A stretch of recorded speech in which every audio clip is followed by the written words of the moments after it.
Hello, and welcome back to Victoria 3. This is Kaizen Gaming, and today we are going to be talking about Throughput. What is it, and how does it work? When I first started playing Victoria 3, I thought that Throughput was very simple. I thought that it was just increasing the amount that your input goods are turned into output goods. Turns out, that's not what Throughput is at all. Once I read the tooltip, I figured out that Throughput is how effectively the workforce of a building can turn input goods into output goods or other effects, which means that this textile mill that should be using 100 dies is actually using 139 dies, 39% more. And it should be making 400 luxury clothes and is currently making 556, also 39% more. So your throughput only increases your labor productivity, not your input goods productivity. So what's the second part of throughput? Throughput can be increased from results of economy of scale and adjusted up and down due to modifiers. So my throughput in this building is 19% from economy of scale. That's 1% for every building level above 1. And then 20% from encouraged manufacturing industries, which is the decree here that increases services and manufacturing industries' throughput. So this allows this textile mill to create 39% more stuff per employee, not per input good. So each of these employees is creating 39% more for each hour, year, however it's measured, that they work. And that is very important because the more productive the employees are, the more profit this textile mill can make. So you can see right now it's full on profit. It has filled up all of its cash reserves and it's making 19 pounds per year. I am pretty sure this is per building or per employee.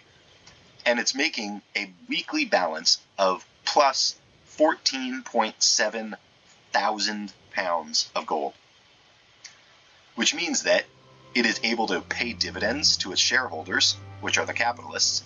So they are getting 11,000 in dividends, and the employees' wages can be higher because the company is profitable.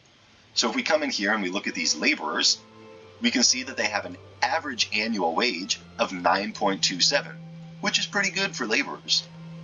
And if we come into a less productive mill, we go down to their laborers, we see their laborers only make 7.27. So this is almost a 30% increase in wages because we have 39% more outputs per laborer. And this allows us to collect more income tax because they make a higher wage, which gives our government more money.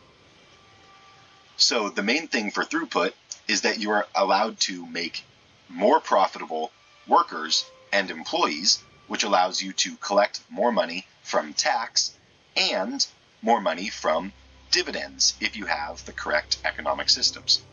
And dividends give you tax in certain tax structures, but they also give you, in economic systems of interventionism and laissez-faire, an investment pool contribution, which is incredibly important because you can see right now I have 215 production that is costing me absolutely nothing thanks to my investment pool transfer.